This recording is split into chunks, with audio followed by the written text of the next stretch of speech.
ഇന്നത്തേത് ഒരു love letter കഥയാണ്. ഒരു ലവ് ലെറ്റർ എഴുതുകയും ഉണ്ടാക്കുകയും ചെയ്ത കഥ. അതെ, പറഞ്ഞുതരാം. ഒരു ചെറിയ ഉച്ചമയക്കവും കഴിഞ്ഞ് പുറത്തെ മഴയും നോക്കി ഒരു കട്ടനും അടിച്ചു നിന്നിട്ട് അകത്തേക്ക് കയറി വെറുതെ ഒന്ന് TV വെച്ച് നോക്കുമ്പോഴാണ് ചിന്നു ഷൂട്ടിന് പോകുന്നതിന് മുന്നേ കണ്ടുകൊണ്ടിരുന്ന ഈ പാട്ടിന്റെ ബാക്കി പ്ലേ ആകുന്നത്. അന്ന് മുതൽ ഇന്ന് വരെ ഈ പാട്ട് കേൾക്കുമ്പോൾ അറിയാതെ നമ്മൾ ഒന്ന് വിതുമ്പി പോകാറുണ്ട്, ശരിയല്ലേ? പക്ഷെ ഇത്തവണ എന്റെ കണ്ണുടക്കിയത് മൊയ്തീന്റെയും കാഞ്ചനമാലയുടെയും പ്രണയലേഖനങ്ങളിലാണ്. എന്നാൽ പിന്നെ ചിന്നു തിരിച്ചു വരുമ്പോൾ കൊടുക്കാനായി ഒരു പ്രണയലേഖനം അഥവാ ഒരു ലവ് ലെറ്റർ ഉണ്ടാക്കാമെന്നായി ഞാനും. ഈ ലവ് ലെറ്റർ സാധാരണ എഴുതാറല്ലേ പതിവ്, ഉണ്ടാക്കുകയല്ലല്ലോ എന്നല്ലേ നിങ്ങൾ ഇപ്പോൾ ഓർത്തത്? എന്നാൽ പിന്നെ ലവ് ലെറ്റർ എങ്ങനെയാണ് ഉണ്ടാക്കുന്നതെന്ന് ഞാൻ കാണിച്ചു തരാം. അതിനുവേണ്ടി ആദ്യം തന്നെ ഒരു മുട്ടയും 2 കപ്പ് വെള്ളവും 1/4 കിലോ മൈദാപ്പൊടിയും അല്പം മഞ്ഞൾ പൊടിയും ഉപ്പും ചേർത്ത് നല്ലോണം ഒന്ന് അരച്ചെടുക്കാം. ഇനിയൊരു പാനിലേക്ക് നെയ്യ് ഒഴിച്ചു കൊടുത്തിട്ട് അണ്ടിപ്പരിപ്പും മുന്തിരിയും ചിരകിയ തേങ്ങയും പഞ്ചസാരയും ചതച്ച ഏലക്കയും ചേർത്ത് നല്ലോണം ഒന്ന് വഴറ്റിയെടുക്കാം. അതാകുന്ന സമയം കൊണ്ട് നമുക്ക് നമ്മുടെ പഴയ പ്രണയലേഖനങ്ങളെ പറ്റി ഒന്ന് സംസാരിക്കാം. അന്നൊക്കെ ഒരു പ്രണയലേഖനം കൊടുക്കുക എന്നത്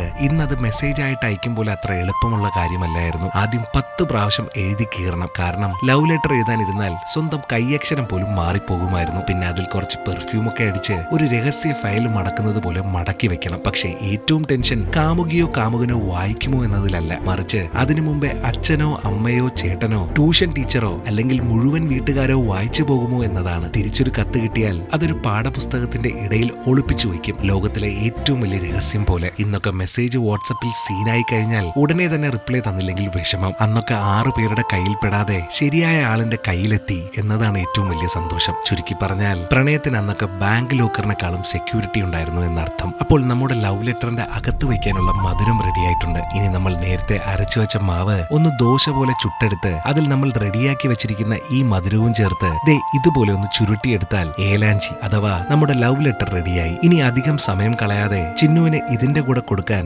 ശരിക്കുമുള്ളൊരു പ്രണയലേഖനം എഴുതിക്കളയാം. എന്റെ ഓർമ്മ ശരിയാണെങ്കിൽ എന്റെ 6ാം ക്ലാസ്സിലാണ് ഞാൻ ആദ്യമായി ഒരു ലവ് ലെറ്റർ എഴുതുന്നത്. എന്റെ പൊട്ട അക്ഷരത്തെറ്റിന്റേതാണോ എന്നറിയില്ല, ആദ്യ പ്രണയലേഖനവും പ്രണയവും ഒരു പാളിച്ച തന്നെയായിരുന്നു. പക്ഷെ സ്വന്തം ഭാര്യയ്ക്കായതുകൊണ്ട് ഇത്തവണ പാളിയാലും കുഴപ്പമില്ല എന്ന വിശ്വാസത്തിൽ പ്രണയലേഖനവും എഴുതി അല്പനേരം കാത്തിരുന്നപ്പോഴത്തേക്കും ചിന്നു ഇങ്ങെത്തി. ഇവിടെ തന്നെ ഇരുന്നോ, ഇപ്പൊ വരാമെന്നും പറഞ്ഞ് ഞാൻ ഉണ്ടാക്കിയതും എഴുതിയതുമായ 2 ലവ് ലെറ്ററുകളുമായി നേരെ കക്ഷിയുടെ അടുത്തേക്ക്. ചിന്നു ആയതുകൊണ്ട് അത്ഭുതമൊന്നും തോന്നാനില്ല. അവൾ ആദ്യം എടുത്തത് കഴിക്കാൻ പറ്റുന്ന ലവ് ലെറ്റർ തന്നെയായിരുന്നു. ഇതെന്റെ അവസാനത്തെ പ്രണയലേഖനമാണെന്ന് പറഞ്ഞ് മനസ്സിലാക്കിപ്പിച്ച് അവളെ കൊണ്ട് ഞാൻ അത് വായിപ്പിച്ചു. ഇത്തവണ പ്രണയം പൂവണിഞ്ഞ് കേട്ടോ. അക്ഷരത്തെറ്റുകളെ വകവയ്ക്കാതെ എന്റെ പ്രണയിനി എനിക്കൊരു ഉമ്മയും തന്നു. കഴിയുമെങ്കിൽ നിങ്ങളും നിങ്ങളുടെ പാർട്ട്ണറിന് ഇന്ന് തന്നെ ഈ 2 ലവ് ലെറ്ററുകളിൽ ഏതെങ്കിലും ഒരെണ്ണം ഒന്ന് കൊടുത്തു നോക്കണം. പാളിപ്പോകില്ല, അതുറപ്പ്. അപ്പോൾ അടുത്ത കഥയുമായി ഉടനെ തന്നെ വരാം. അഭിപ്രായങ്ങൾ രേഖപ്പെടുത്തുക, കൂടെ വിമർശനങ്ങളും. അപ്പോൾ എന്നാൽ അങ്ങനെ ആകട്ടെ.